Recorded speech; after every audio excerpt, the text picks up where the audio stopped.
Dude, you're one of the best promos that's come out in the last 15 years, and people don't seem to realize that's one of the biggest parts of this, game.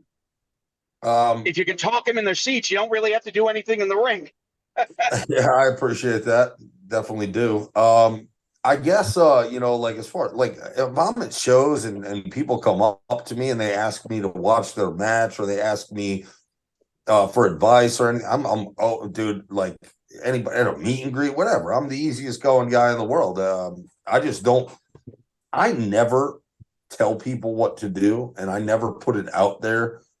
I never, unless I'm asked really, because I didn't appreciate it when people would say you should have said this or you should have said that or you should have did that. Like at a certain point, like yeah, ask for advice from people, but realize that if you're not going to use the advice or if you think you're going to offend them if you don't do what they say, like the don't ask for it. And I think at a certain point when I figured out what I was doing and who I am, like I would tend to,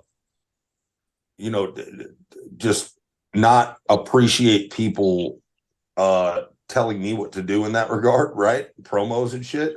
So I never interject in other people. Like I never like sit here and be like, oh, that was a bad promo or these people suck or whatever. Like I just think if you want to learn how to be a great promo, it's just like anything else. You practice that thing.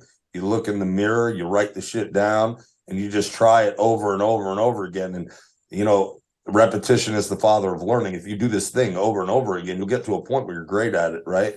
And I've I mean, I spent, don't think there's a point during the day I'm not cutting promos or writing stuff down. Here's something from a movie or a song or a random TikTok. Oh, that's a good line. Like Nash was saying, just write it down. Hey, we could put that yeah, somewhere. I could use that.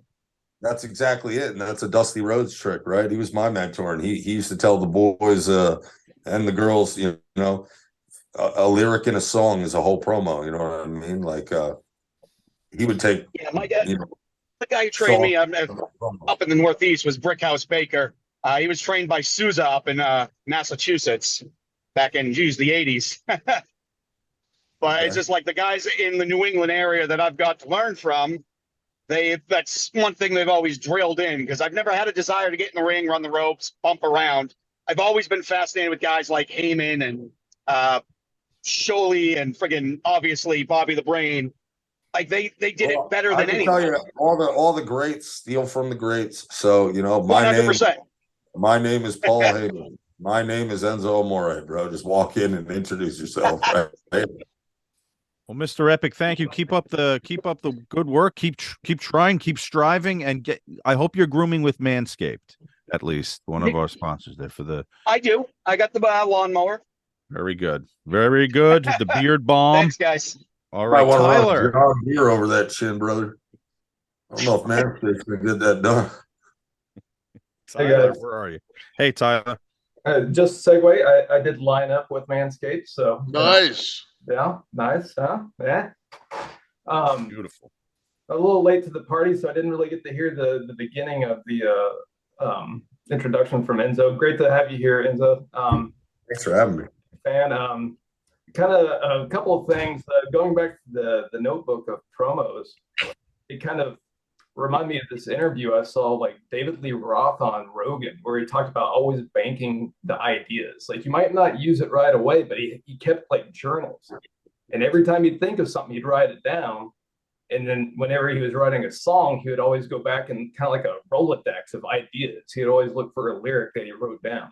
And so it kind of makes sense, like, cataloging ideas and promos from when you're always going to use them and pull from. Has anybody seen that clip of the NBA theme song guy who created it? You know that song?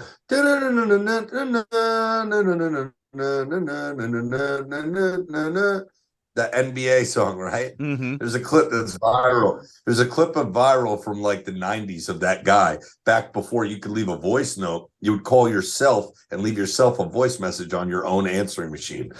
He calls his own answering machine and he's like, okay, here's an idea for the NBA song.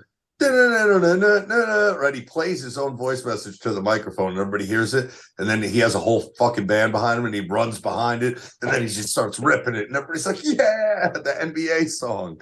So it's like Yeah, dude. You just if you got an idea or a melody or a thought, you go, because I write music and that's where all of this stems from. I got signed to the WWE. That video that went viral on Barstool, I was rapping in that video, and I was rapping at that time in North Jersey. So all of this stems from being a writer. And